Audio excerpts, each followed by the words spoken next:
Good evening and welcome to the March 2nd, 2021 Board of Education virtual regular meeting. Ms. Ertel, can you call the roll, please? Yes. Mr. Dashner. I am here. Mr. Kennedy. I'm here. Mr. Schwegler. Here. I'm here. Mr. Abate.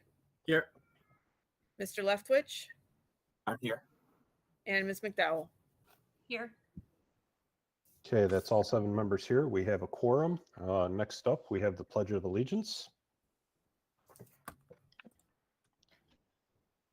I pledge allegiance to the flag of the United States of America and to the republic for which it stands, one nation, under God, indivisible, with liberty and justice for all.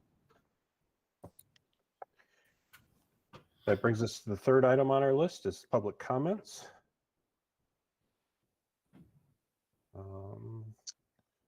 So up first, we have Blake Bell. He writes, I am a freshman at South Lyon East High School. I am against forcing students to go back to class full time. There will be way too many kids in the classroom and lunchroom. I am very concerned about being quarantined and falling behind in my classes because there is no remote learning plan. I have worked extremely hard this year for good grades, and I don't want all of that hard work to go to waste. Let's just stick with what's working for the last 15 weeks of school. Up next, we have Morgan Lacrone. She's representing students. Her message is, hello, I'm a junior at East. Please stay with the optional 4 days a week in-person school. The CDC guidelines recommend maintaining 6 feet of social distance at school. Currently, about 50% of the high school students are attending in person. This allows for 6-foot social distancing in classes. If we move to 100% in person, there will not be enough room for social distance in the classroom. The current model allows students to choose 4 or 2 days a week in person to fit their health and emotional needs. Up next, we have Kyle Jordan. He states, I am a parent of 2 kids in a high school here in South Lyon. My comment is on the topic of COVID-19 learning plan. Throughout the past 6 or 7 months, it seems that it has been lost on some that we are still in the midst of a pandemic. While I was in support of the hybrid learning plan, I still believe it is irresponsible to go back 100%. This transition period that has been going on at least gives the choice to us, so keep it throughout this year. So to keep it throughout this year would at least allow a degree of flexibility. Up next, that looks like a duplicate from Mr. Jordan. Up next, we have Josh Simmons, who is a high school student in the district. His comment is, I think returning to mandatory 4 days a week is not a good decision. Firstly, we are still in a pandemic, and while things are getting better, they are not to the degree where we can safely reopen.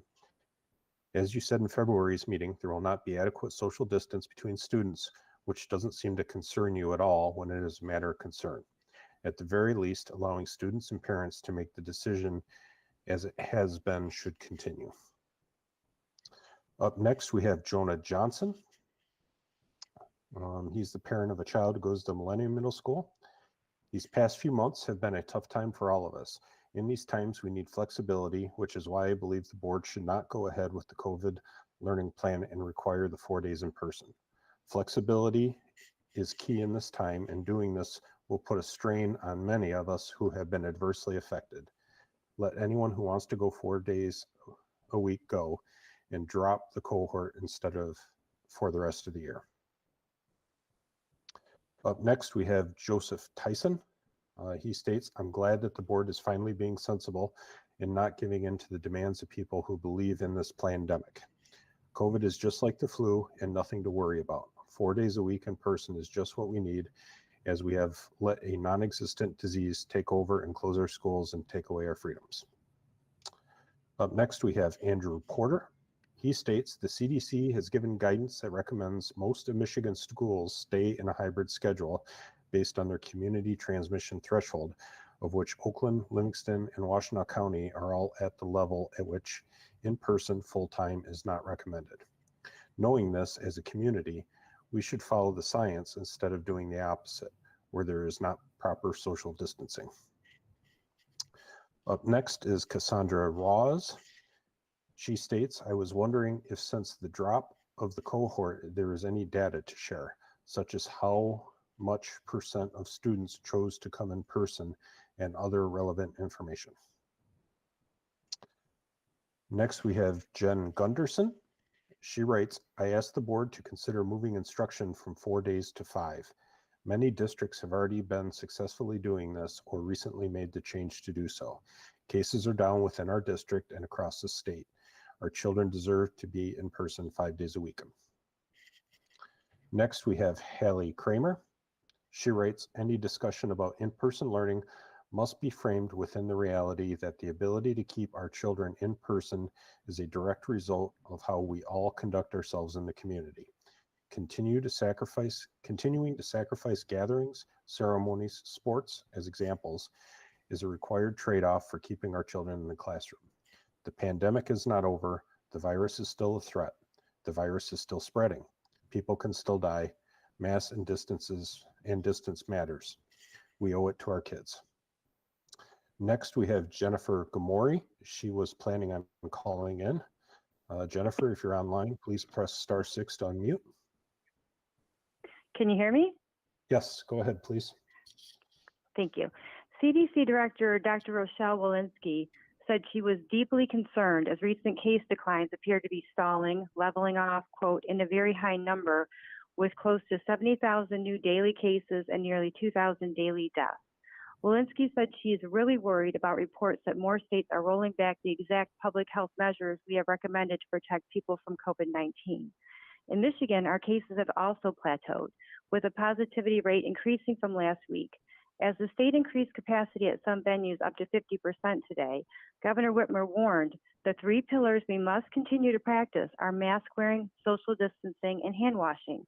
Whitmer specifically said our state outbreaks have been primarily at K-12 schools. If you require secondary to attend in person 100%, you are doing exactly what the CDC and state health department are advising against, disregarding 6-foot distancing guidelines. Our kids will suffer with no option to be in remote learning when they are quarantined. Our teachers will have to individually help those students as they fall behind in their classes. The proof is in the pudding. Only 50% of South Lyon high schoolers are coming to class voluntarily. The other half prefer to stay home and stay safe. If you keep the plan the way it is, you have the best of both worlds. Students who want to attend full-time can, while allowing for safer social distancing. Quarantine students can keep up with their classes remotely, and it allows for the easy transition back to remote if needed. Forcing full attendance when students and families cannot get vaccinated is not safe. This is not the same as a 100% scenario at the elementary where kids are all in one class all day long for lunch, recess, etc. Secondary students have school sports, activities, 6 different teachers, 6 different classes, and another set of students at lunch with no masks. There will be no social distance on buses or in hallways, and not 6 feet in classrooms. Every secondary student will take on an exposure risk the rest of us avoid at our own jobs and other public places. 6-foot distance is a requirement everywhere else. Why should our children have any less safety than the rest of society? Thank you again for your consideration during these unprecedented times. Thank you, Ms. Gomori. Up next, we have Michelle Rosalinski. She's a strong parent advocate for face-to-face learning. Her message is, as a strong advocate for face-to-face learning, I urge the board administration to do 2 things. First, approve the recommended plan to have 100% hybrid students attend 4 days face-to-face. Second, bring a plan for 5 days a week face-to-face instruction to the next learning plan reconfirmation. My boys have attended 4 days a week since allowed. There has been a drastic difference in my kids' demeanor.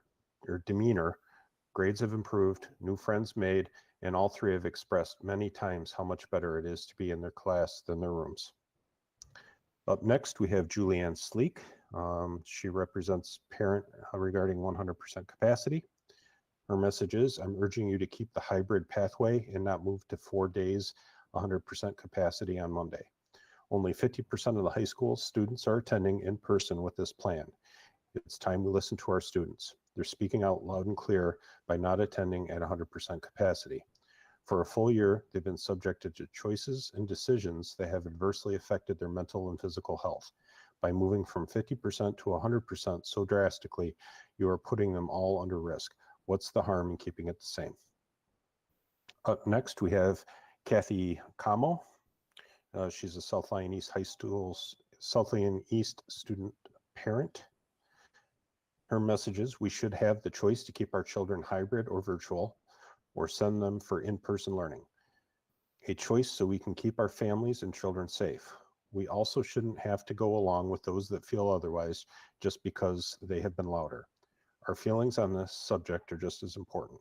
Continuity is important, and how many times will the kids have to switch back and forth at home or in-person learning because they have to quarantine because someone tested positive? Next, we have Karen McCullough, a high school parent that was going to call in. Miss McCullough, are you there? Yeah, can you hear me? Yes, go ahead. Yeah, hi. I would like to ask you to please consider the impact of quarantine on the many AP students as they approach their test dates in early May.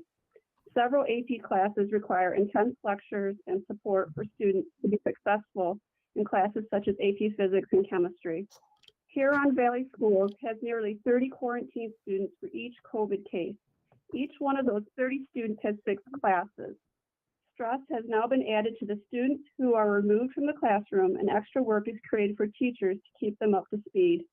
In addition, no AP student wants to be quarantined during their first paper administration of these exams in May.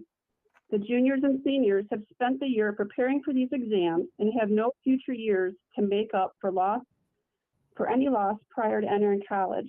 This is it for them. Quarantining during the prep or test period places a risk to their future college plans.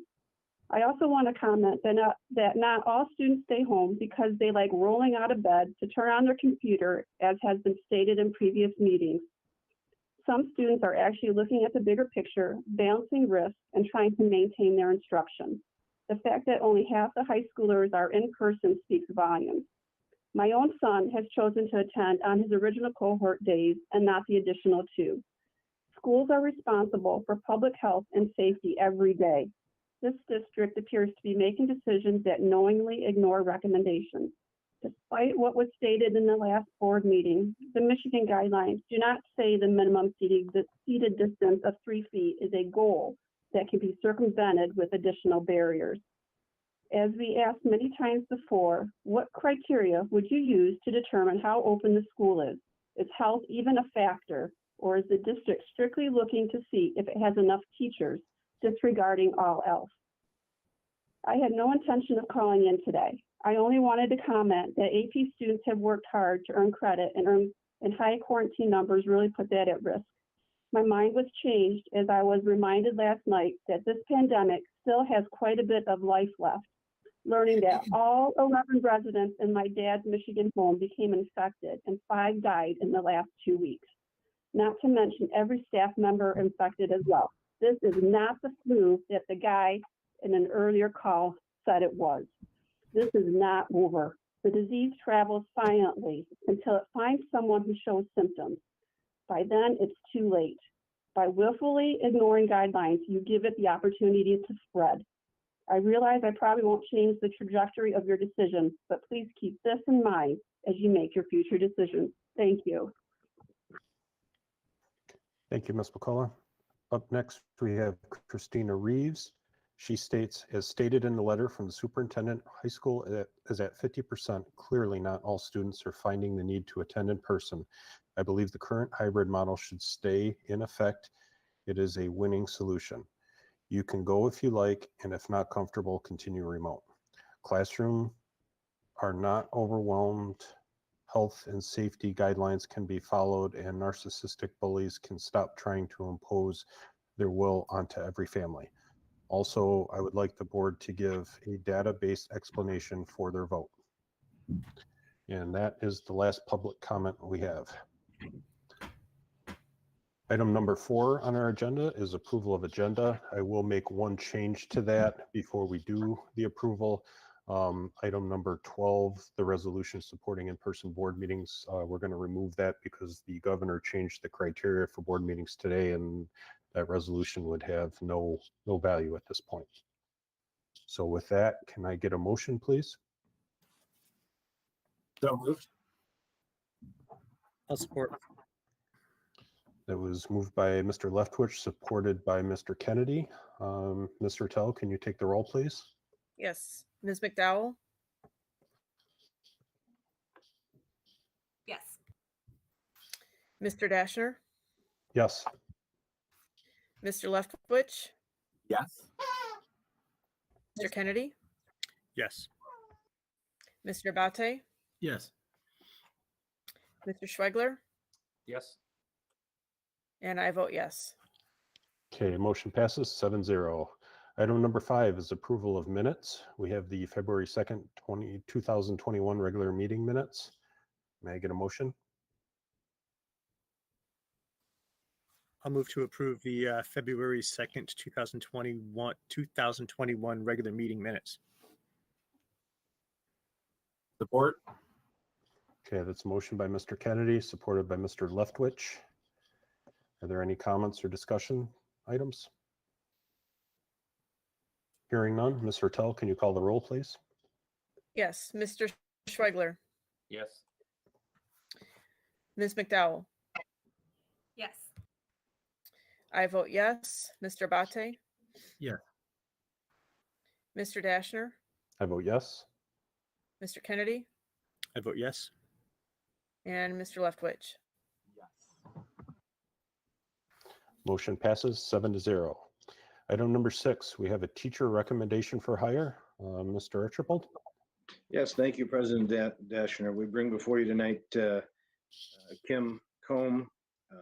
Her education is a Bachelor of Science in Special Education with an endorsement in Cognitively Impaired from Eastern Michigan University and a Master's in the Art of Teaching from Marygrove College. Ms. Combe brings over 20 years experience, much of her career spent with Livonia Public Schools, and most recently over the last couple of years has been a guest teacher with South Lyon Community Schools in several long-term guest assignments. She has been a long-term guest teacher for us all year, and tonight we're recommending Ms. Combe for hire effective February 8th. Thank you, Mr. Archibald. Can I get a motion, please? I'll move to hire Ms. Combe. Support. So that's moved by Mr. Kennedy, supported by Ms. Hertel. Ms. Hertel, can you call the roll, please? Actually, Yes. I should ask, do we have any comments or questions? Hearing none, Ms. Hertel, can you call the roll, please? Yes. Mr. Abate? Yes. Ms. McDowell? Yes. Mr. Kennedy? I vote yes. I vote yes. Mr. Dashner? I vote yes. Mr. Leftwich? And Mr. Schwegler? Yes. Motion passes 7-0. Welcome to Ms. Combe. Item number 7 is the South Lyon Community Schools Extended COVID-19 Learning Plan Reconfirmation. Mr. Archibald. Thank you again. Chester, could you please bring that presentation up? And thank you very much. I need to make one little move because right now I can't read what's on my screen. There we go. Thank you. Again, the extended COVID learning plan mode of instruction being presented tonight for recommendation or reconfirmation is the same plan that was approved on February 2nd. Next slide, please. This is just a quick recap of the mode of instruction for the elementary level. We are not recommending any changes at this time. Next slide, please. This slide is a simple recap of the instruction for the secondary level. You will remember that we dropped the cohorts on February 8th, allowing students to attend up to 4 days in person per week. We will share some of the attendance data with you in just a few slides. Next slide, please. This is a familiar slide from using county data and age groups what you'll see here, and again, it's important to note that this is county-wide, but I put some arrows on here for comparison. The yellow arrow on the left is the data at the time we approved elementary students attending 4 days per week. And the orange arrow is what the actual data was when those students began in October attending 4 days per week. On the right, the gray arrow is what the data was as of February 2nd, when we approved the current plan, which we're bringing back to you tonight. And on the far right, the green arrow is the most current, most recent data. Again, cases in Oakland County by age group. With the exception of the last reporting period, there's a slight uptick. You'll notice that the data has been trending in a very favorable direction, again, since the plan was approved on February 2nd. Next slide, please. Getting a little closer to home. This is the South Lyon, Oakland County boundary cases and cases per 10,000. Again, the yellow arrow and the orange arrow correspond to when the elementary plan for 4 days per week was approved and when it took effect. The gray arrow again is what the data was in our boundaries when on February 2nd, and the green arrow is the most current data that we have on cases and cases per 10,000. And again, you'll notice that the data has been trending in a very favorable direction since the secondary mode of instruction was approved on February 2nd. And Mr. next Archibald, if I may Yeah. jump in, Of course. I just want to clarify, I know you stated it, I want to state it a little bit more plainly. This is all of the cases within our district's boundary. Not all cases are related in any way to the school district. So this is all of the cases within our geographic boundary of the school district. Thank you for that important clarification. Next slide, please. What is posted on our website are the school associated cases, including students and staff. We're a community of nearly 10,000 people. And as you know, we've been recording school associated positive and probable cases since October 11th. This slide shows the breakdown of school associated cases by level. It is very important to note that school associated does not mean that the transmission occurred at school. Next slide, please. These are the school associated cases by week. You will remember there's a few weeks missing here in the middle. We were fully remote at the secondary level, November 18th through January 10th. We were fully remote at the elementary level, November 30th through January 10th. Those two cases, one on December 13th and one on January 3rd, were district staff and not students. But again, this information is the school associated cases broken out by week. We have been very fortunate to have had only one experienced associated case each of the 2 weeks in February when our in-person attendance was at its highest point of the year. And again, that's through Friday of last week. Next slide, please. One of our callers asked for the attendance information. And again, when we were in the 50% hybrid, we were not getting 50% at neither the middle school nor the high school. But what you'll see here is the percent of in-person attendance for each secondary school for the weeks of February 8th and February 22nd combined. Again, as a reminder, we dropped the cohorts and students could attend up to 4 days in person. So our principals and staff have been reporting the attendance, and this is just a quick summary for you. Our middle school attendance obviously been well over 70%, and our high school is right around 50. So next slide, please. Again, our recommendation are for no changes at either the high school or the middle school. And that is no changes recommended to the plan that was approved on February 2nd. Next slide, please. With that, if approved, there are two significant changes that just simply need to be noted. With a move to 100% and 4 days per week at the secondary level. The teachers will no longer be using the Google Classroom as a main delivery of instruction on the in-person days, and a plan for isolated and quarantined students will be implemented. But we are prepared for that. And again, our recommendation is to reconfirm the plan which the board approved on February 2nd. And we'll go to the last slide, just because I like that little guy. And then the cabinet members are here tonight as well for questions. So I will open it up to questions. Thank you, Chester.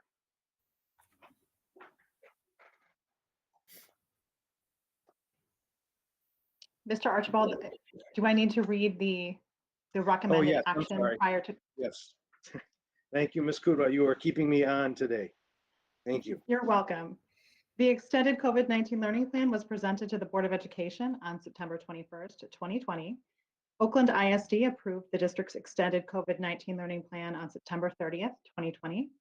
We are required to reconfirm once every 30 days thereafter the instructional delivery method, along with reviewing the weekly two-way interaction rates. Beginning March 8th, the current plan calls for all secondary students in the hybrid in-person remote pathway to attend the 4 in-person instruction days unless they are quarantined or otherwise ill. Wednesday will continue to be a remote day for all hybrid in-person and remote pathway students. At this time, the administrative team is recommending moving forward with the planned changes to the instructional delivery method for each level as approved on February 2nd, 2021. Our weekly two-way interaction rates are included in the report as well, and they are well above the required 75%. We are recommending that you approve the extended COVID-19 learning plan reconfirmation as presented.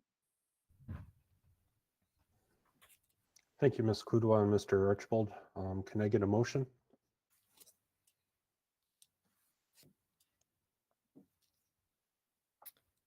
I will move to support the extended COVID-19 learning plan as presented.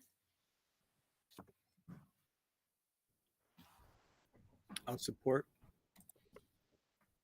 Okay, the motion was so moved by Mr. Tell, and it was supported by Mr. Kennedy. Discussion, comments?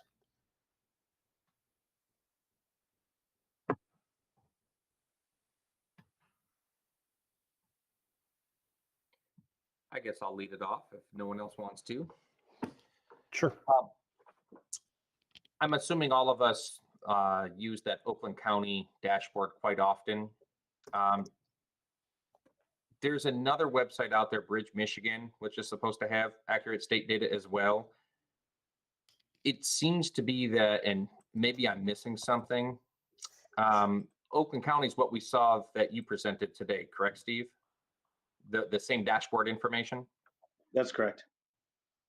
Have you looked at the Bridge, Michigan one? Because that one shows a bit different picture for new cases, because basically Michigan's sitting at just about 11 new cases per 100,000 over the last 7 days. Have you seen that website before? I have looked at it before. I've been focusing on both the Oakland County and our boundary data, sticking closer to home as that tends to be more what we'll see in our buildings. Sure, and that one's broken down by county. I just don't understand why it shows Oakland County significantly less than. So Oakland County is 11 cases per 10,000, not per 100,000. So you got to multiply it by 10 to get 111 cases per 100,000, which is a very different picture than what the Bridge, Michigan is showing at around, 11 per 100,000. I just didn't know if I'm missing something with that that you know of. Not that I'm aware of. I know some of the different sites, and I probably shouldn't speak because it may not apply to this, cover different time periods. But I'm not familiar enough with that site to be able to speak to that. Yeah, Okay, I was and going that to could be it, 'cause suggest, that was supposedly updated as of yesterday, the Bridge, Michigan. And then the Oakland County was back in February, correct? Like the 23rd. That's correct. So I guess here's my point. Assuming Bridge, Michigan is more current, because it says on their website it was as of, actually it might be as of today, it has certainly continued to trend in that direction that would suggest that a return to school is more appropriate. We haven't seen near as many cases, even though the number of kids attending has certainly increased, especially at the middle school. I'm completely comfortable at the middle school level. My concern is, why are we still only seeing half of the kids in high school as things continue to decline? Have you heard anything from teachers as maybe why students are choosing to still stay home? Is it just a matter of preference of how they receive material, or are they legitimately concerned about overcrowding? I don't know where it breaks down. What I'm hearing in the emails that I receive is really across the board. I believe some are very legitimately concerned. I think some are feeling there may not be enough a difference between what they're going to get in the classroom versus that, and others are just going to wait until they're required to attend.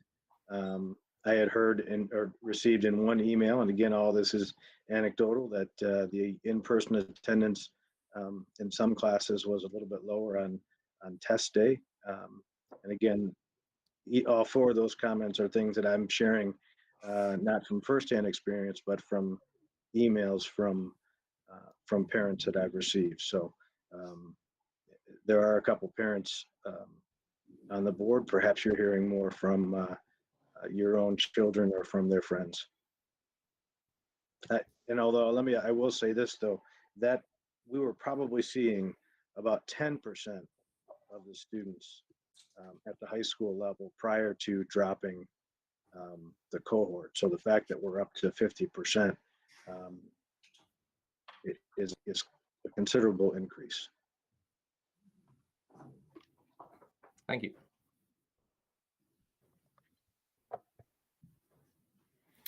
Just a comment on what Mr. Archibald had mentioned and what you were asking, Dan, is, and I don't want to diminish what the caller had made mention of, but in talking with my daughter who's at the high school level, a lot of her friends just don't want to go until they have to. I actually know of a few people who are traveling this week because they can be online. So there's not a health issue for that, for the people that are associated with my daughter and her friends, to the point that I think they're taking advantage of being able to be remote and traveling and doing their classes elsewhere. But I do understand that there are families that have concerns about COVID. But like I said, most of what my daughter's friends are is until they're forced to go, they just don't want to. They can do it from their computers at home. I'll chime in real quick too. I think I agree with what Jenny says. Most of the kids, I think our high school students have an easier time adjusting to an online format if they are as diligent as they can be to get their work done and do well. My daughter's in high school with us, and she's gone back 4 days a week. I think she enjoys it for not just being in the classroom, but for the social aspect as well. Having said that, I think my daughter's done well remotely. She's always done well in the classroom. So with knowing that, I think you could put her in a cardboard box in a corner of the basement and she would do just fine, whether in the classroom or at home or anywhere else. She's that kind of kid. She's that kind of student. So I may be biased in the representation, but I'd like to see more of our kids at the high school level back in school. That's where our teachers want them to be. That's where I think they will do best. So we encouraged her to go back 4 days, and I think she's doing fine. But she would be doing fine anywhere else, though, for that matter.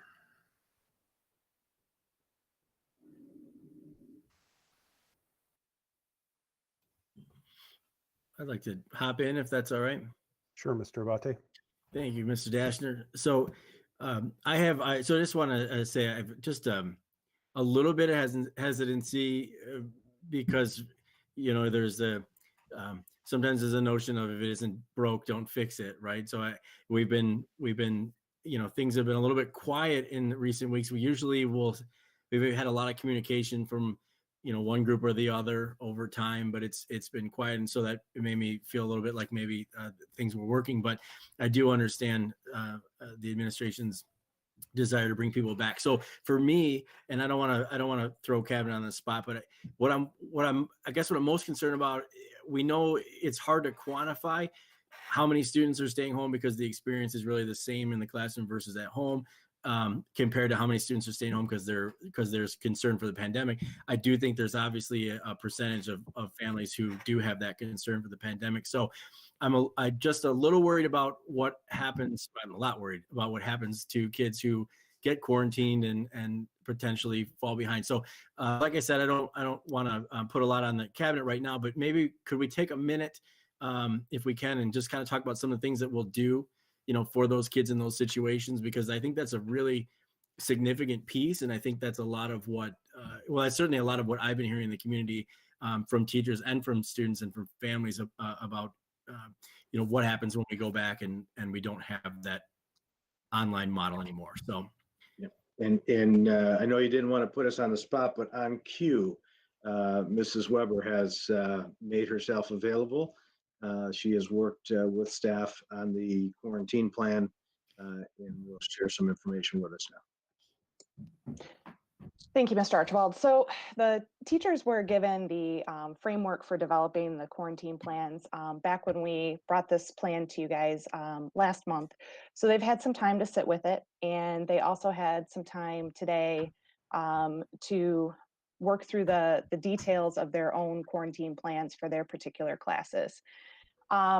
They were given pretty explicit guidance around how to develop that plan.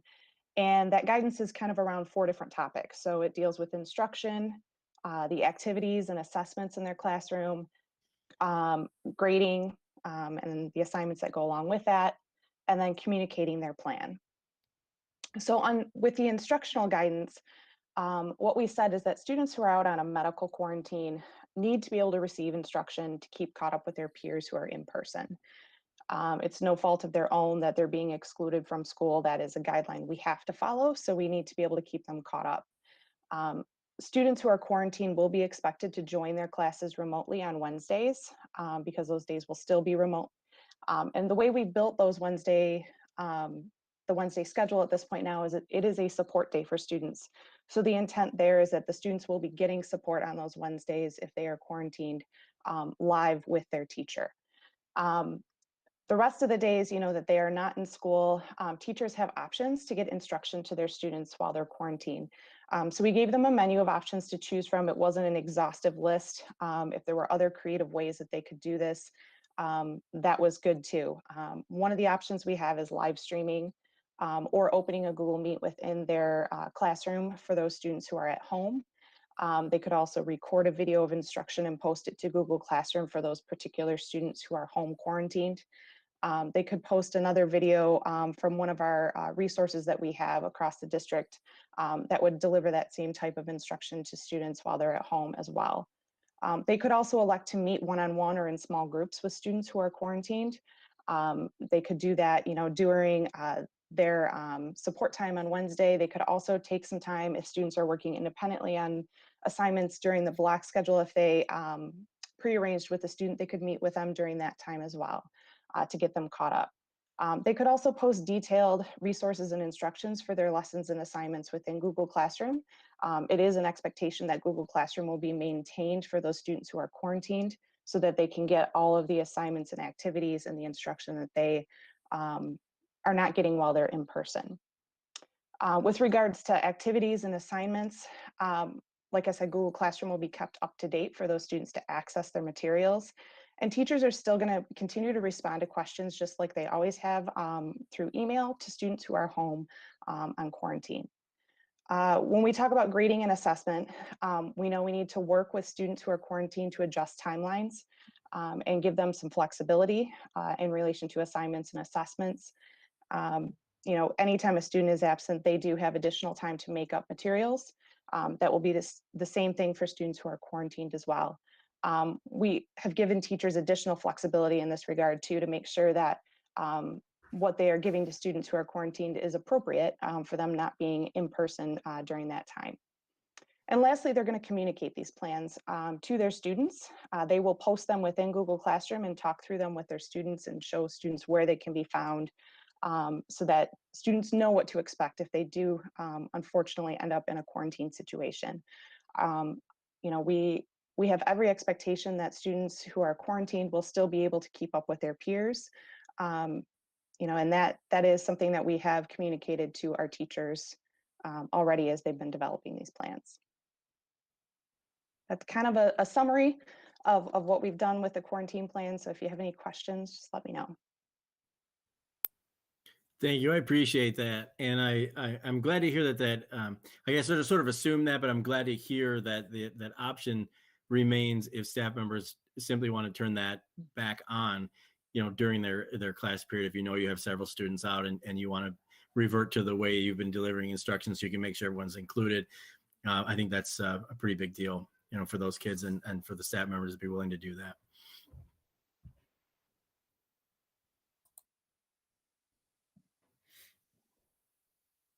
Thank you, Mrs. Weber. Nice job.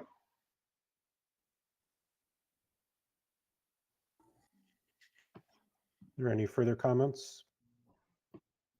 Ms. Sure. McDowell? I'll go next. I was wondering if there's been any physical change to the physical spacing in classrooms since we last met in February in middle schools and high schools.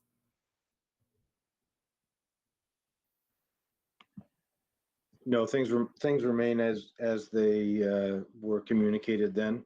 The administrators in each building have been working with staff with some of the larger classes. We've again brought in additional tables in our cafeteria and added the fourth lunch at the high schools to be able to maintain the same distancing that we had previously in the cafeterias. Some classrooms where it was possible have been moved to perhaps a larger classroom, but again, I don't want to pretend, you know, the physical distancing is of the layered mitigation strategies. And again, it's probably the one where, you know, what we're working at is 3 feet between students where they're seated as at a minimum.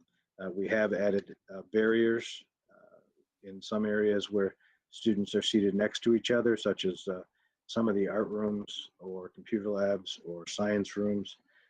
We've added monitors in the science rooms at the high school so that they're able to use the lab portion and the classroom portion of that room at the same time. As you know, those rooms are relatively tight, so they can spread out there. So, and again, you know, we'll continue as we can to maximize our space, but things remain as we reported at the last meeting. I have a couple thoughts about things that were shared during public comment, and since I appreciate my colleagues sharing their opinions or their thoughts and experiences of what they've seen their friends and neighbors and their kids' friends and neighbors go through who are chosen the virtual or the hybrid path.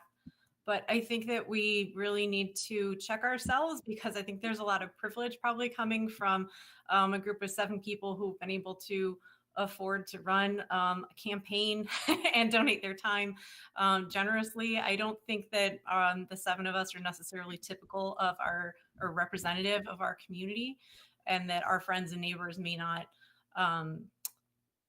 represent the same diverse set of concerns that all the students in the district have. And we're making a decision that would impact all the students who are in the face-to-face path.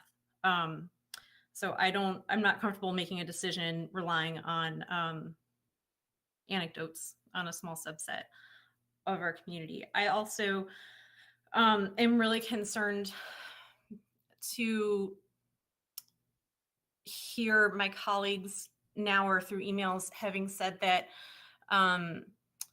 it seems as though like part of the decision to try to move 100% is that there's an expectation that teachers will be much more likely or strongly encouraged or feel strongly encouraged or pressured to change their teaching methods or their physical movement about the classroom. And that is not our place to dictate how teachers should be physically moving around the room. When I went to visit classrooms last month before we voted on this, there were a lot of teachers who had tape on the floor so that it was their way of telling students, you can't get this close to me, you know, like this is my space and you would just go over there, which is completely reasonable because they're protecting their health and safety.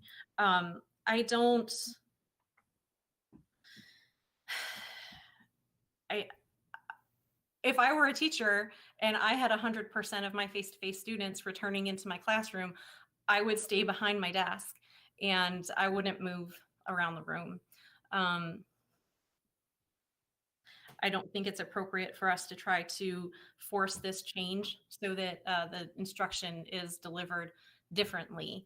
And I think it's really disrespectful to make judgments about the quality of instruction that's being given right now by our face-to-face teachers. We were asked to make a data-based decision. And Mr. Archibald, I appreciate you adding the arrows to the historical data that we've been getting from the county that shows the county level and our district, our Oakland County district boundaries. That helps. But I would say that, as another caller mentioned, that the evidence is really clear that you need to be using masks, hand washing, and social distancing. And based off of what I saw in the classroom, social distancing is not possible. It's not 3 feet from my shoulder to my neighbor's shoulder. It's 3 feet from my belly button to my neighbor's belly button, which means that I can touch them very easily. And that's if we're staying put.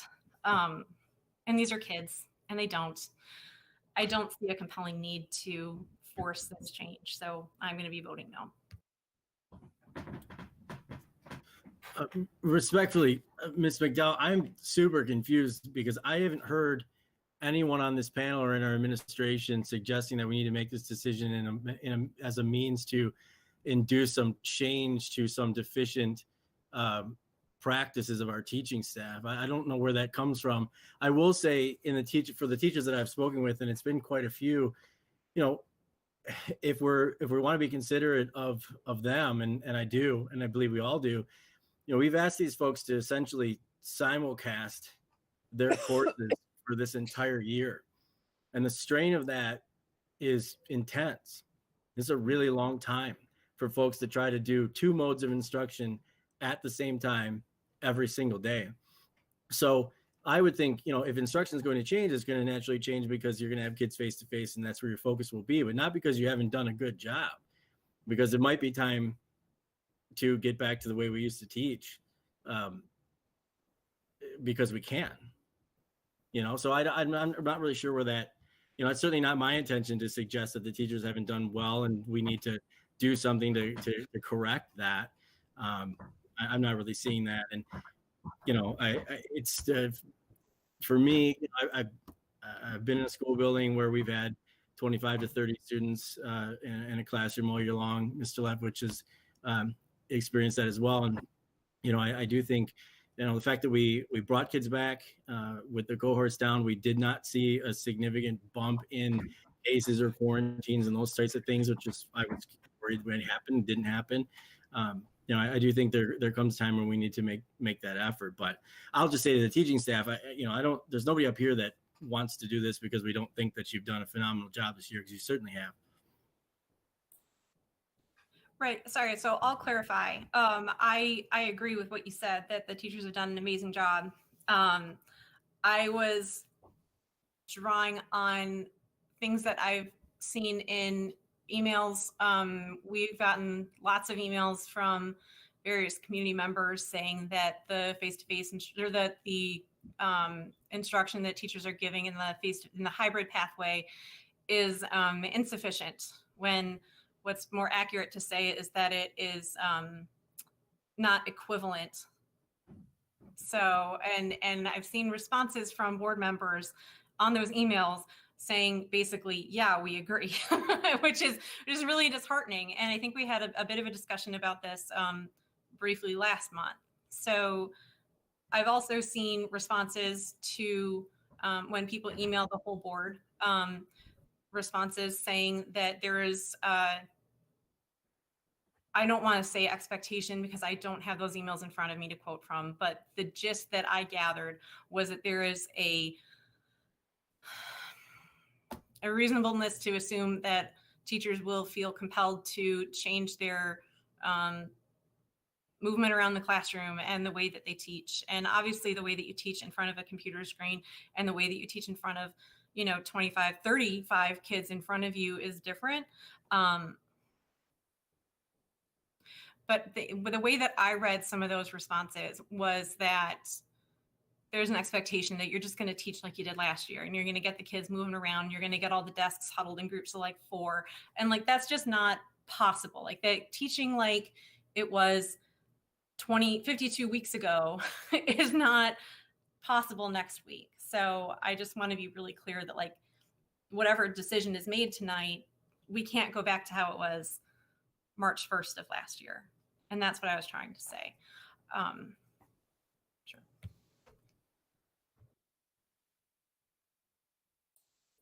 I just want to say I appreciate the clarification, as I wasn't trying to come at you, but I just was trying to understand where that was going.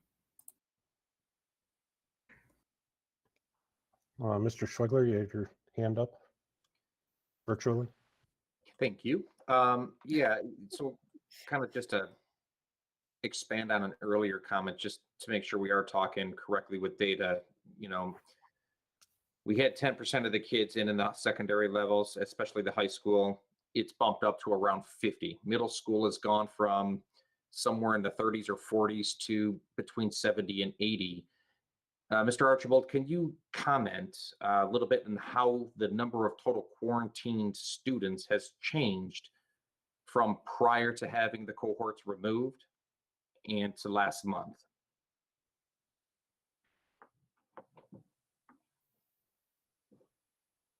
I'm going to see if Mrs. Toth or Mrs. Weber, they have the actual data in front of them.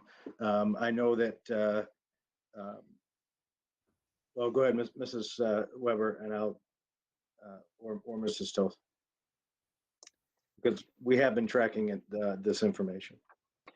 So at the secondary level, actually K-12, we collect data daily from the buildings related to quarantines. Over the last 2 school weeks, so the week before winter break and then the week after winter break, we are only looking at 5 or less quarantines per building on any given day. Most days it's less than 3. So, and that's among, over, CMS has 660 in-person students, Millennium has 769, South Lyon East has 885, and then South Lyon High has 1,083 students. Do you know the total number of quarantined kids in the district right now, or at least in the secondary? If you give me 1 second, I can tell you.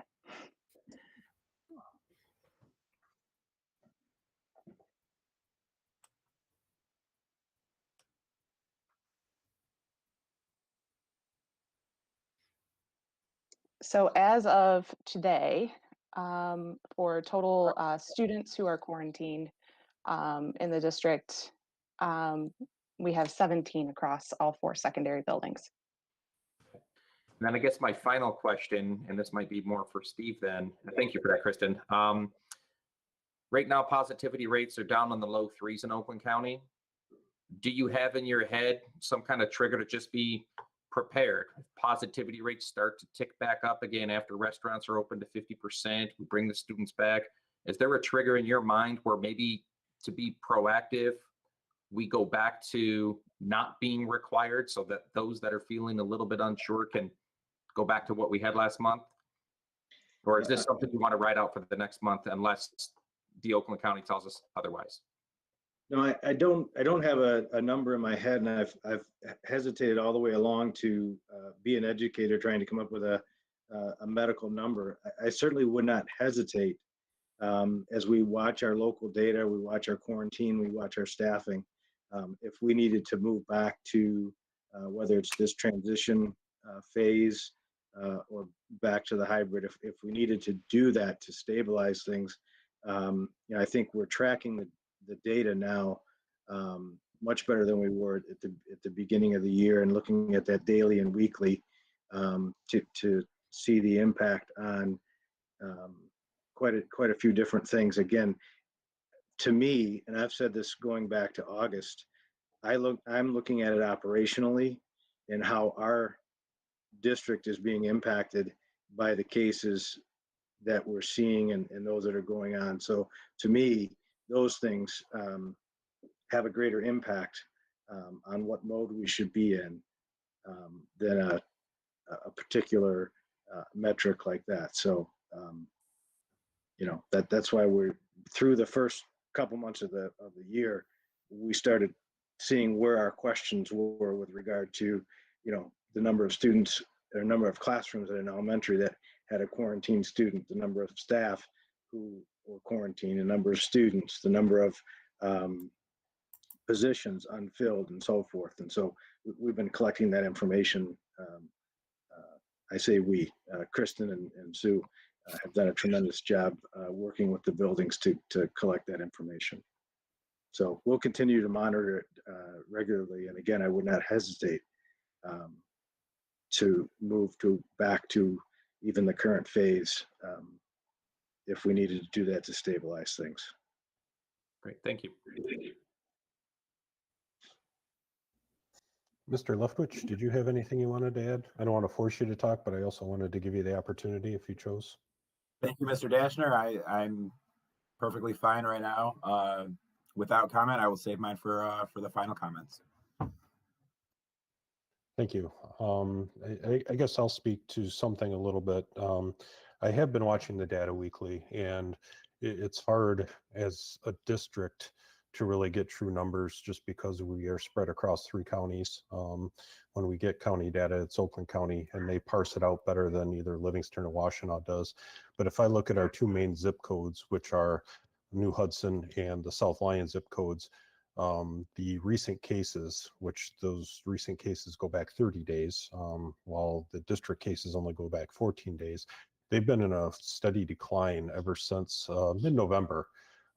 There's a couple low points during the holidays when tests weren't getting reported. But I went and got the latest data today, and it's lower than it was last week, even though the state is talking about a plateau. So our local cases are still dropping. I think everyone agrees that students should be in school. I think everyone does. I think the only question to that is when, and everyone has a different opinion of when it's safe to do so. I think the data that we have, I think the data that's in the neighboring schools, Mr. Leftwich is included, show that it's safe. Spread is not happening at school. COVID gets caught outside and gets brought to school. Luckily, it doesn't have an impact once it gets here, other than quarantines. My main concern is what happens with quarantine students, but with the plan that Mrs. Weber stated, and then also our teachers, our teachers, we put a lot on them, but I think they'll find a way, and I think we'll get through it. The most a student is going to miss out of school is 8 days, which is a lot, but it's recoverable. So with that in mind, we could wait forever if we wanted to. There's always going to be a reason of why we should wait longer. And quite frankly, looking at the schools to our west, looking at the schools around us, everyone's starting to open up. I think we can do it safely, and I think it's time to do it. To Mrs. McDowell, I do want to say that I don't expect that any of our board members think that teachers aren't teaching effectively, and I certainly haven't seen anything in emails that would suggest that they should teach in a different manner than what they're comfortable with. I know in the responses that I gave to community members, I did mention that this change will allow teachers to get back to teaching more like normal, not normal. They're still not going to be, they might not feel as comfortable moving around as they did in the past, but they also aren't going to have to stare at a computer to teach either. And being able to read the eyes, the visible portions of the students and just their demeanor during classes is probably going to allow them to be a lot more effective. So if your comments were directed at me, you certainly didn't get the meaning that I was trying to put in it. And that's all I have. Is there any further discussion or questions?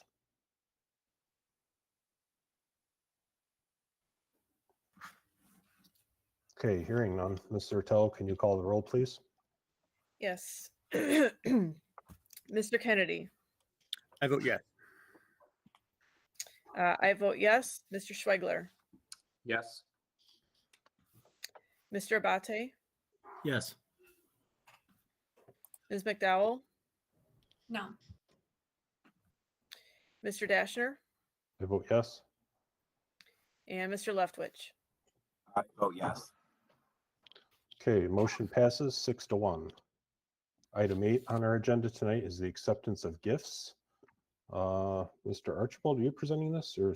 Yes, I am, and thank you. We have such a generous community. We have 2 gifts this evening. One, Bremer Elementary School received a donation of $500 from ExxonMobil Education Alliance to provide support in the area of math and science. I communicated with the principal, Mrs. Cooper, today, and she indicated that the money will be used to purchase consumable science materials and supplemental literacy components to integrate into the content areas of math and science.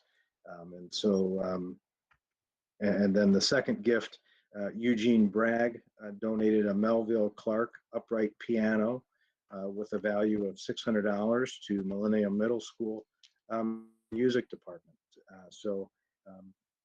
In accordance with policy 7003, we're asking that you accept these very generous and much appreciated gifts. Thank you, Mr. Archibald. Can I get a motion? So moved. Support. That was moved by Mr. Abate, support by Mr. Leftwich, was it? Or was that? Okay. Is there any comments, discussion? Okay, hearing none. I would like to say thank you to the donors. Ms. Zertel, can you call roll, please? Yes. Ms. McDowell. Yes. Mr. Leftwich. Yes. Mr. Abate. Yes. I vote yes. Mr. Schwegler. Yes. Mr. Kennedy. Yes. And Mr. Dashner. I vote yes. Motion passes 7-0. Item number 9 on the agenda is the Bond 2020 paving at Brummer, Dolson, and Hardy. Mrs. Witt. Good evening. I am just going to give you a summary from the Facility Planning Committee decision on the next 3 items. And the reason why the board is seeing this for the first time under action items.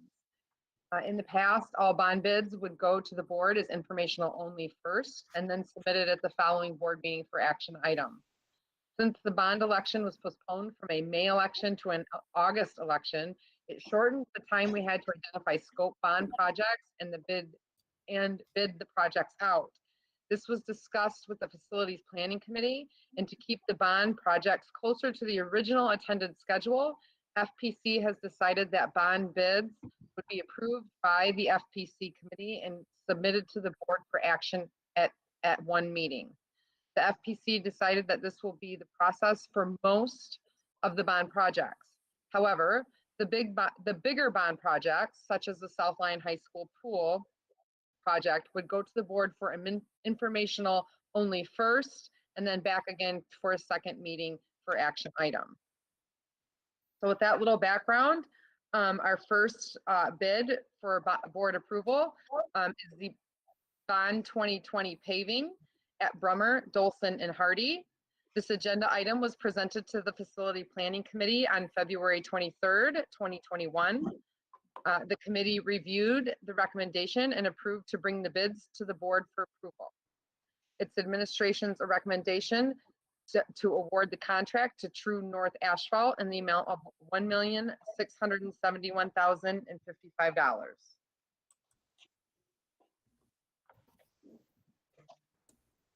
Thank you, Ms. Witt. Can I get a motion, please? I'll move to approve the bond 2020 paving at Brummer, Dolson, and Hardy in the amount of $1,671,055. I will support. Okay, we have a motion by Mr. Kennedy and supported by Mr. Abate. Is there any discussion or questions? We do have Mr. Adkins and Mr. Haas from Martin Mallow and IDS respectively to answer any questions on this or the next two items.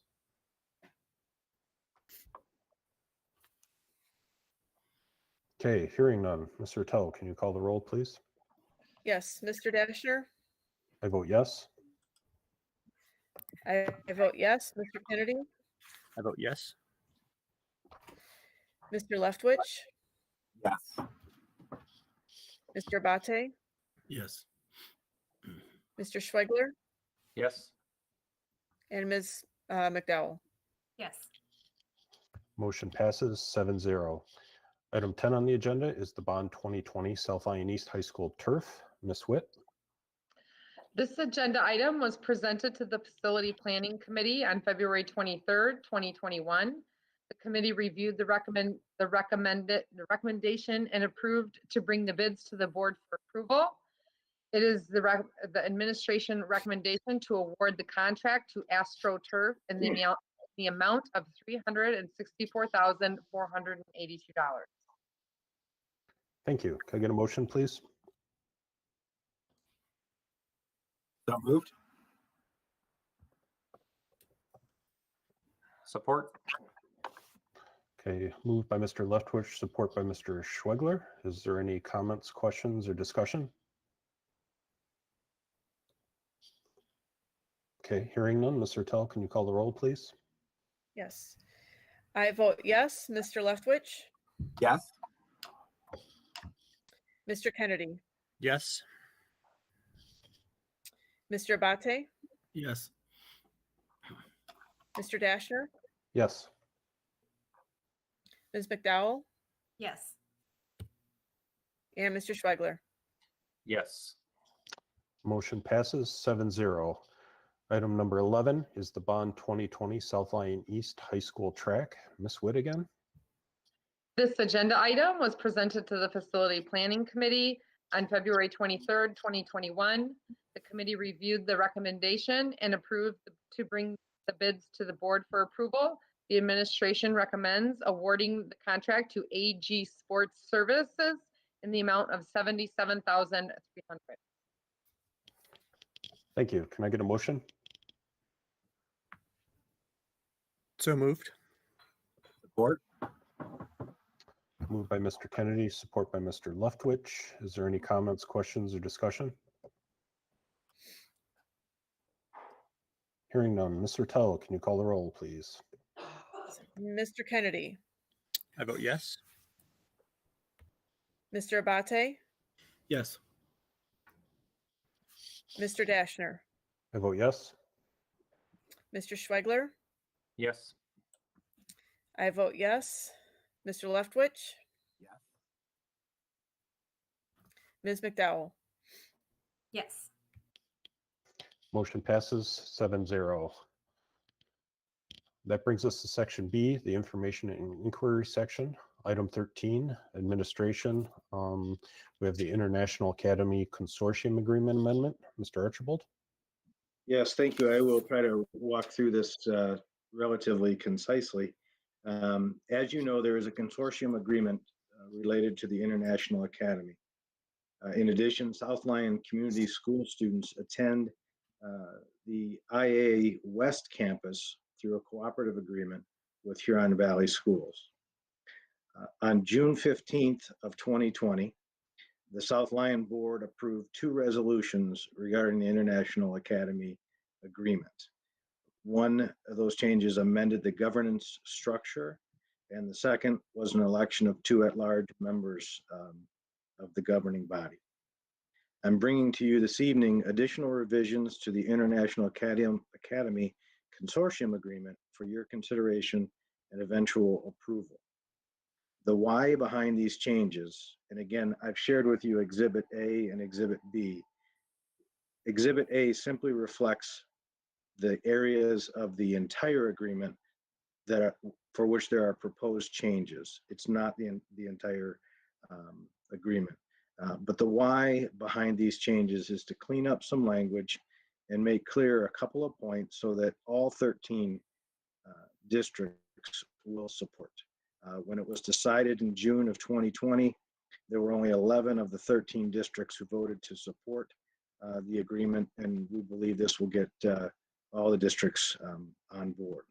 Again, each of you have been provided a copy of Exhibit A, and I'll walk through the changes briefly. Section A in Part 1, it simply clarifies in the definition of academy that the consortium operates at more than one campus. The second change identifies the 3 fiscal agents and their respective campuses. Again, that's Bloomfield Hills, Troy School District, and Huron Valley. The next change in Part 3 identifies the approval process for admitting new member districts. This would require approval from the governing body, from the majority of the participating districts, and the fiscal agent of the receiving campus. Part 4, no district may withdraw from the consortium except as otherwise permitted in the International Academy Consortium Agreement. And again, that's the entire agreement that I referenced earlier. Part 5 does not apply to South Lyon. Part 6 identifies the 3 districts serving as the fiscal agents. And again, those are Birmingham Schools, Troy Public Schools, and Huron Valley. And that the superintendent of said district serves as the district's representative for all purposes under the agreement. Part 7 has to do with discipline, and that each of the 3 campuses shall have a code of conduct. The campus administrator or designee shall have the authority to discipline any student in attendance. Suspension of more than 10 days will be referred back to the resident district for due process and subsequent disciplinary action. Also, as part of that section, the campus in which the disciplined student attends has the authority to exclude a student from its campus. And lastly, in Part 8, the academy principal will be employed by one of the fiscal agents and be responsible for and be the academy principal for all consortium campuses. So again, what we shared with you tonight in Exhibit A are the proposed changes to the International Academy Consortium Agreement. And I'll be available for, or if there are any questions. Again, this is just an informational item, and we'll be bringing Exhibit B, which is a resolution approving these changes to the March 16th board meeting. But any questions? I noticed in Exhibit A that, where it has the blank lines for dates, it still has 2020. Does the author of this document need to have that changed to 2021? Because I'm assuming we've received this from the consortium group. I will make a call tomorrow and point that out. Okay, Thank you. thank you.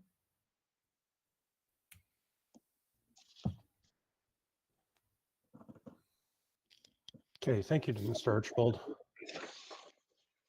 Up next, we have update to policy 1002, meetings of the Board of Education.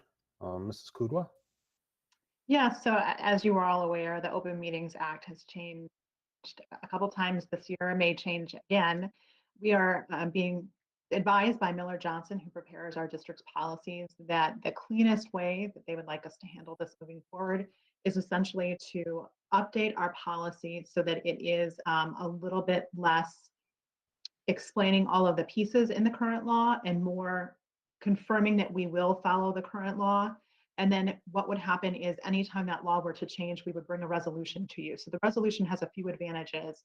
A change in policy needs to go to our policy board subcommittee first, then it comes to you for information, comes back to you for approval. That process can take a number of weeks to take place.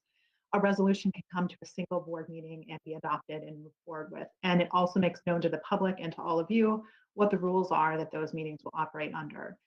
So they are recommending that what we do is update the policy. They've given us language they would like us to use with that they recommend legally, and then we would bring a resolution each time. So there is a resolution that will go alongside this that would come to the March 16th meeting, provided nothing else changes prior to then.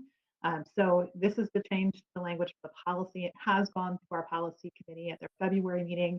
I'm bringing it tonight for information, but we'll bring it back on the 16th for approval alongside the related resolution.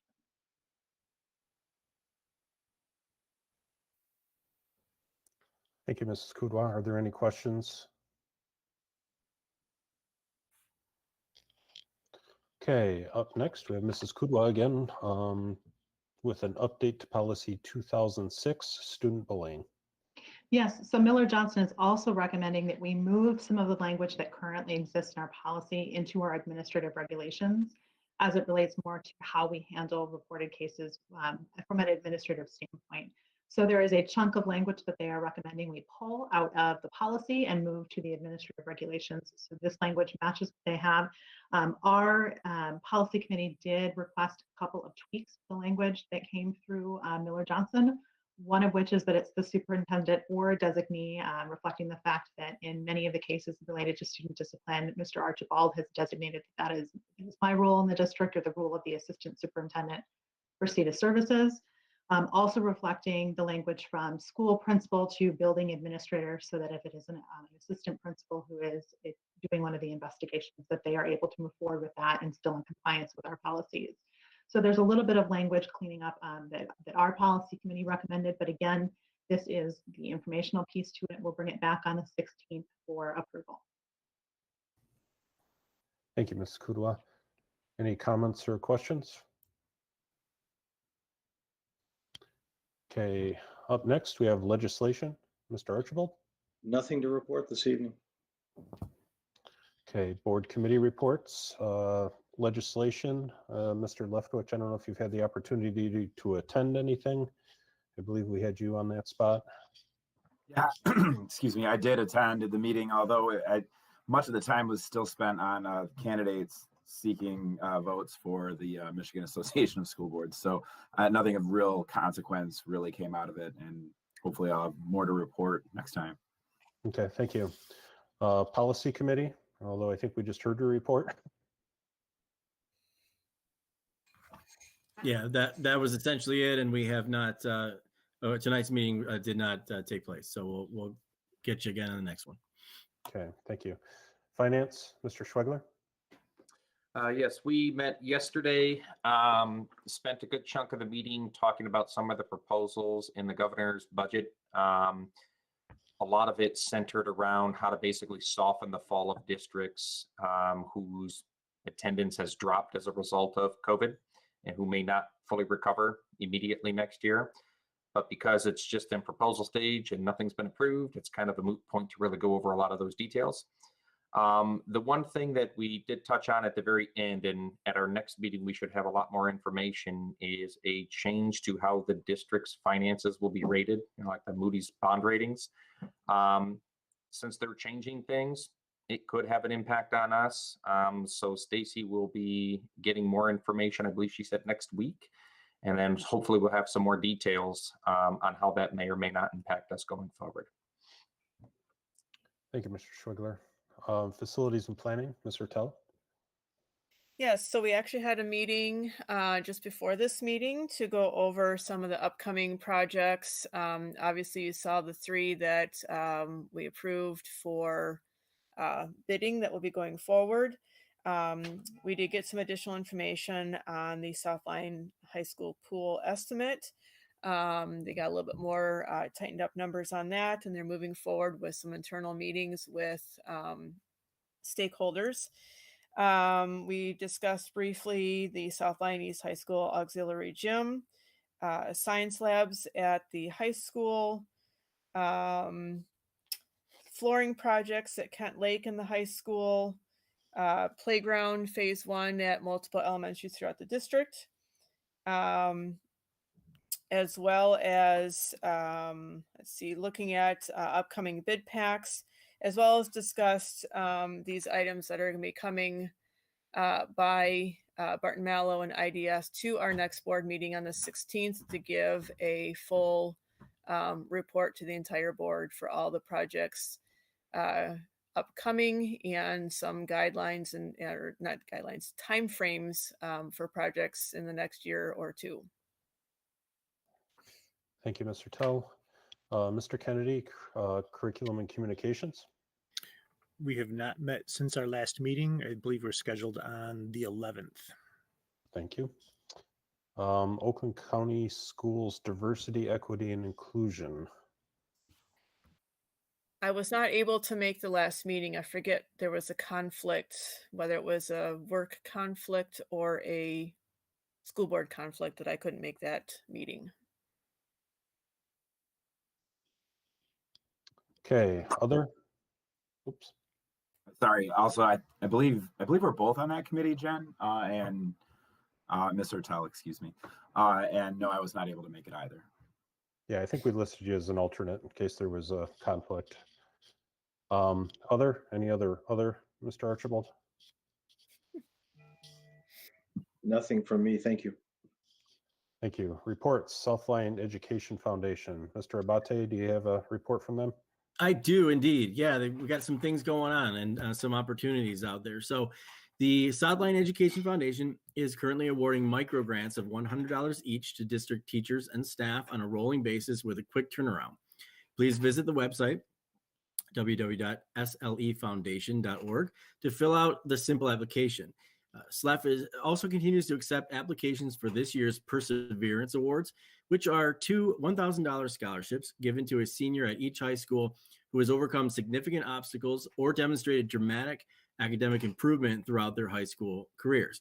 There's no GPA requirement, only that eligible students must be accepted and plan to attend an academic, vocational, or technical school or program in the fall. Scholarship applications can be found on SLEF's website and are due April 22nd. So those are really good opportunities. We really do encourage folks to put in for those. The $100 grants, we usually have a grant program where the application is a bit more substantial, and this is not that. These are, we're trying to get, with the times being the way they are, we're trying to get foundation money into the hands of teachers to help our students. So if you have an idea to help your kids and you want a little bit of assistance from the foundation, please submit that idea, and a very good chance of scoring that $100 mini grant. So take advantage of it. It is there for you. Thank you very much. Thank you, Mr. Abate. I'm sorry, can I ask a question? Sure. About the foundation? How is the mini grants? Is that new, or is that different from like the STAR thing? Because isn't there? I'm sorry, I just don't know much about how that works. So could you help me? Yeah. So let me just back up and give a little background. So the foundation had been doing some fundraising, and the two big project, or the big sort of program project that we've been involved in is getting the therapy dog program running in the district. And as we know, we have one at each high school now, which is great. But we need to put that on pause a bit because we need to rewind and work through some policy pieces to make sure that we've got all those parts nailed down. And we'll do that through the policy committee upcoming once we get that rolling again.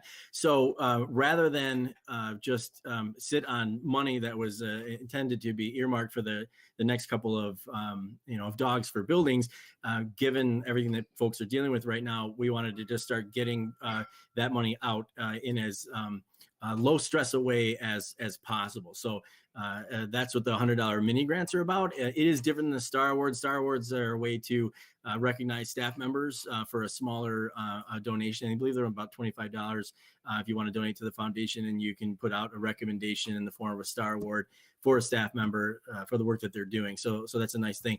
And then typically, a typical year anyway, we'll have a grant program that, like I said, is a more substantial amount. And so when we do that, there's an application process that is a typical grant writing process where you're going to outline all of your expenses and your ideas and the general grant writing process. So that's a little bit more of a task for people to get into, to dig into, and it's a bit more competitive in terms of the evaluation process for getting those out. So we didn't want the $100 grant to be that way. The $100 grant was, you got a great idea, you need some help right now, everybody is in need, let's get it out there. So that's what those are. Okay, that brings us to item number 15, which is our second round of public comments. We did get some more submitted. First, we have Amy Skelski.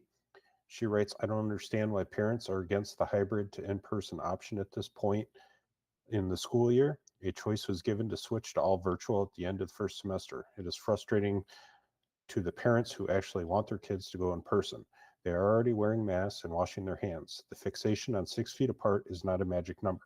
I wear a mask all day working in a hospital, and I can promise I'm not always 6 feet apart from my coworkers. Up next, we have Patrick Mcguire. He is representing the community. He states, I understand we're going back to in-person learning and that overall this is a good thing. Is there any way the district could establish a way for some of us to keep our children separated from the children of geniuses who write in to say things like plandemic? Thank you for all your work to foster learning this year. The next one looks like she recalled her comment after the vote. Up next, we have Jennifer Kerr, who's representing elementary families requesting 5 days a week. She writes, please allow the elementary students to return 5 days a week. Losing 1 day of learning each week is not fair to these young learners. Many surrounding school districts are already allowing these schools back 5 days. It has been over a month since February 1st that there has even been a case on the elementary level in our district, meaning less quarantines and need for guest teachers. These kids have lost so much learning already. Please let them finish this year strong. Next, we have Christine Unti. My son is not attending because of the block schedule and the length of time students are in one class. Next, we have Patty B. She states, when will the calendar for the 2021-2022 year be released? Soon, I would hope. Next, we have Christina Reeves. She says, I am extremely offended by Jennifer Ertel's comments in regards to the high school students are on vacation and or just don't want to attend. Some kids are concerned about their health and the health of their parents and want to keep them as safe as they can. As a board member, to repeat secondhand info based on a very limited number of kids, it is extremely unprofessional and should have kept to herself. Take care of your house, leave mine alone. Next, we have Joyce Donaldson. I'm very disappointed by the decision by the board today to force a mandatory return of students. It feels as if the fact there is a pandemic is being ignored by the board. There was even an idea to keep it as is, which pleased both sides of the issue. That ended up not happening. Next, we have Sue Young, who is parent supporting face-to-face. To any school board member curious about why high schoolers might not be coming into school and doesn't want to base a decision on the anecdotes of other board members, The reason why my high schooler wasn't excited about going in person is because of the mode of instruction. She can sit on her bed and use Google Classroom as effectively as sitting in a classroom, so why bother going in? I'm excited to hear that teachers should not be relying on Google Classroom technology to deliver lessons. Up next, we have Bethany Joyce.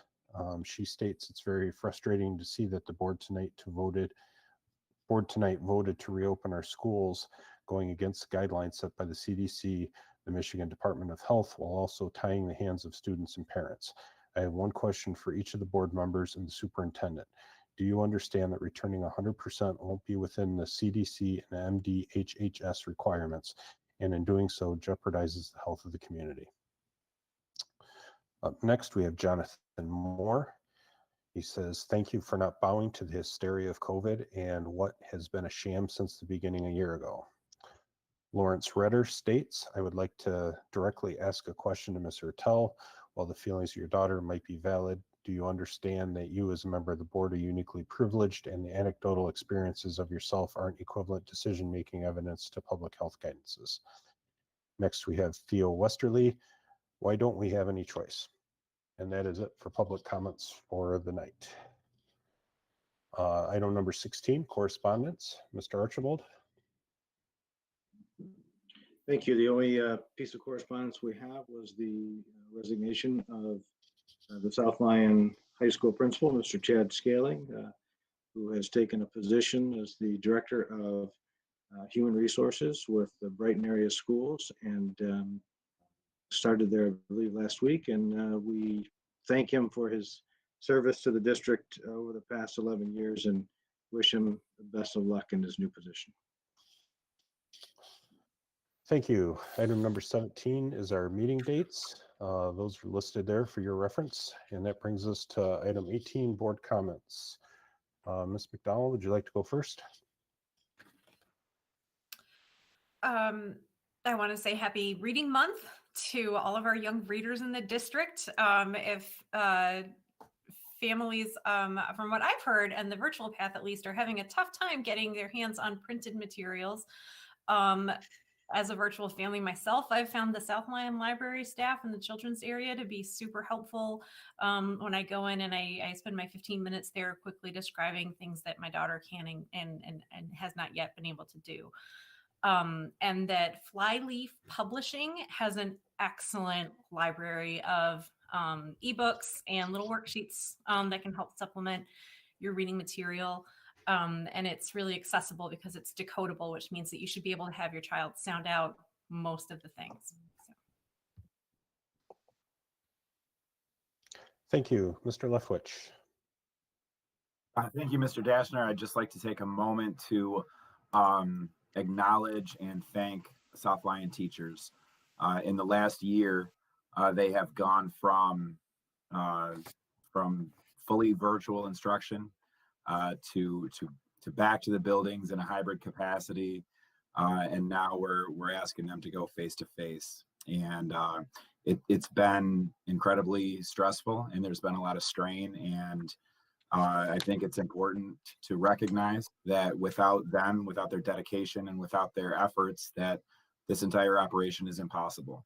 I'm delighted that the quarantine student plan gave teachers some options and allowed for them to continue to broadcast virtual instruction if it is their choice. And I'm equally delighted that it is not mandated. That is doing two jobs at once. And teachers need to be able to do one job most effectively. And they can do that if they don't have a second one going on at the same time. So thank you to the teachers here in South Lyon. Thank you for your dedication. And I hope that the plan moving forward is suitable to you. Thank you. Mr. Schwigler. That's actually kind of the direction I was going in, Marty. So thanks for kind of starting that off. I know this has probably been, both for parents, students, and teachers, the single most challenging year in everyone's educational history. with what I do for a living, adversity happens all the time. And the way I react to it, the way I've seen many of our teachers react to it, it's not to let them get crushed or feel defeated. And while those feelings happen, it's the thing that drives innovation. I really do think that after we have a chance to reflect on what this year has brought with all the changes people have had to adapt to, we're going to come out with some pretty innovative and creative ways to push our education forward. And hopefully that will help to lead, to recognize South Lyon as a leader in that kind of change. So I just wanted to tell everyone to keep their heads up. I feel like it's been going relatively smooth the last couple months, and everyone's done a great job adapting. And I'm actually really looking forward to seeing what kind of change comes from this for the positive. So great job, keep it up, and let's finish the year strong. Thank you. Mr. Tell. Yes, I want to say welcome to Ms. Combe, as well as congratulations in different aspects to Mr. Scaling onto his new adventure, and then to Mr. Brennan, who is the interim principal over at the high school. I'd like to say, from what I'm seeing on Twitter and other forms of social media, the high school sports are having a great time back at it. Having fun, being with their friends, being able to be competitive, and just starting to enjoy, a little bit of normalcy,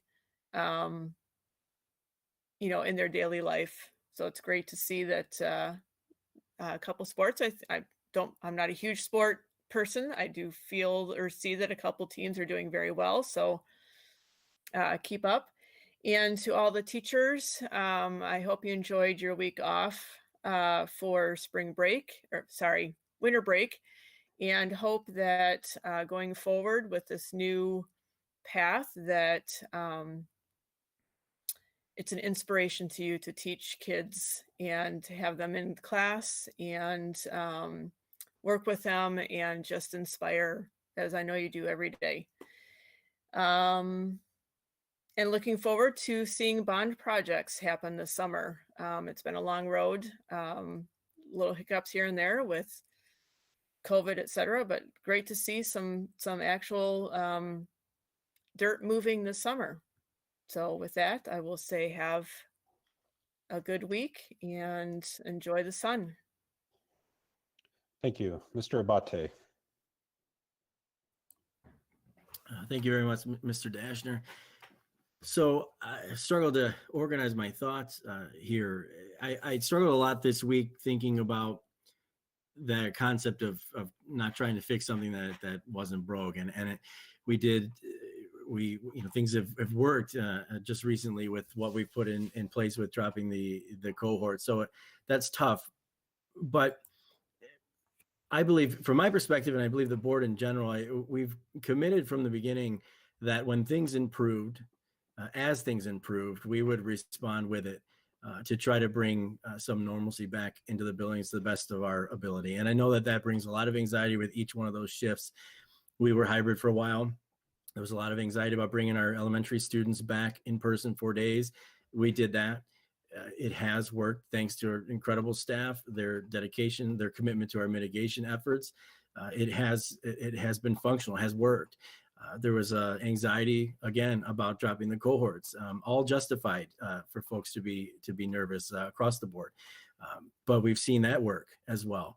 And as these numbers are as low as we've seen them in quite some time across the community, I believe that this can work as well with our students back in person, because I know that the effort that the staff will put in and the students will put in and the families will put in to keep our mitigation factors in place and protect one another, those efforts will be successful. And I'll say, I know every decision we've made, I've said this over and over, there's going to be disappointment in the community, among the staff, among the students. There'll be folks that are happy as well. Wherever you come down, though, particularly for our teachers, this has been a really rough year going simultaneous in person and online. And I've heard that over and over again, even from staff who said, I can do it, I can hack it, I'll keep up with it. That doesn't mean it didn't take a toll. And so I want to thank all of you for having done that over the course of this time. I'm not an administrator in the district, so it's not my place to say definitively, but I would encourage all of you to keep that option on the table if you do end up with a quarantine, because you're have some expertise in that now, and your students will really need it. So encourage you to keep that there. But thank you for everything you put into this point. And I know that there will be some nervousness and some anxiety about this next change as well. But I believe we'll finally get over that hump, and we can end the year with something that looks a little bit more normal than we've seen in quite a while. Thank you to the administration as well for putting this together and having the courage to make that happen. So thank you very much. Thank you, Mr. Abate. I second everything he said. It's another change, and I appreciate our teachers for the patience they've exhibited this year. We've asked a lot of them, and with this, we're asking more of them, but hopefully it gets things a lot closer to normal and makes things a little easier on them. I do also want to say welcome to Ms. Combe. I miss the days where we could have a new teacher at the meeting and be able to shake their hand beforehand. We'll get there eventually. I do want to say thank you to the donors. I'm always surprised by the generosity of our community and how much they're willing to continue to give. Wish good luck to Mr. Scaling. He's definitely going to be missed around here. Be some big shoes to fill, trying to fill his spot at the high school. And I wish him well at his new job. I will close by echoing Ms. McDowell about Reading Month. I did have the opportunity. Kent Lake reached out to me, and I did a short video presentation for Reading Month that the students and I'm assuming the staff will see at some point this month. So it was kind of a fun thing to do. So I would encourage the board members, if you have the option to do something like that, please jump in. And that is all I have. And Mr. Dasher, may I break protocol for just 1 second? Because you reminded me of something, and I would be remiss if I didn't say it. In the mix of all we did tonight, Chad Scaling did a great job for this district for a long time. I want to thank him. I want to say I appreciate his efforts, most recently certainly on the policy committee, and really in all the time that he's been on it, and all the things that he did for for his school and for the school community. He'll be missed, and that's a hole to fill for certain. So we do have some really good administrators on staff who I know are ready to step up, but I want to thank Chad and wish him well in the new gig. So thanks, Mr. Dasher. You're welcome. And that brings us to our last item, which is adjournment. Can I get a motion, please? I think Mr. Kennedy has his hand up. I did, yeah. I was going to go last. I'm sorry. Go ahead, Mr. Kennedy. For comments, it's okay. Going last has its benefits. Everybody stole my thunder. Congrats to Mr. Scaling. Wish him well. Mr. Abate mentioned we have great administrators and to fill his shoes. Yeah, Mr. Brennan and Ms. Hoffman, I'm sure will be excellent. Mr. Abate also mentioned change, and to the members of our community who just see the tip of the iceberg with all the things that go on in these meetings. And when you read the minutes, there's an enormous amount of work that goes into doing what we do, allowing the board to make the decisions that we do. Our team at Barton Mallow and IDS are working like crazy with our bond things. We work every day. Our teachers work unbelievably diligently. Our administrators do everything they possibly can. So what we see in the minutes is just a little bit of the changes that we have to make and we have to do.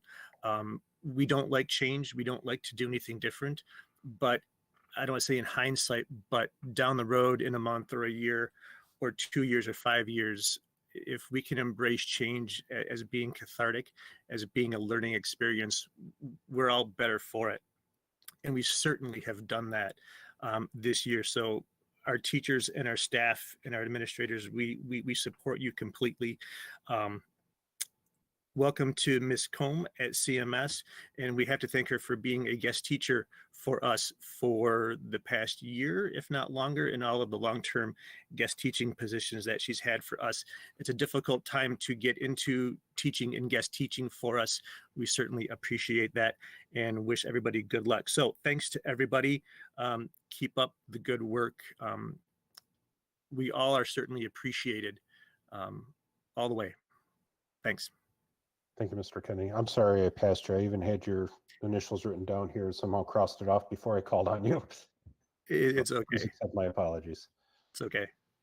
And with that, I will take a motion to adjourn.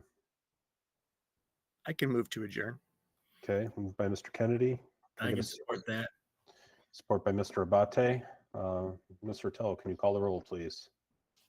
Yes, Mr. Schwegler, Yes. Mr. Dashner, Yes. I vote yes. Mr. Abate, Yes. Mr. Leftwich, Yes. Ms. McDowell, Yes. Mr. Kennedy.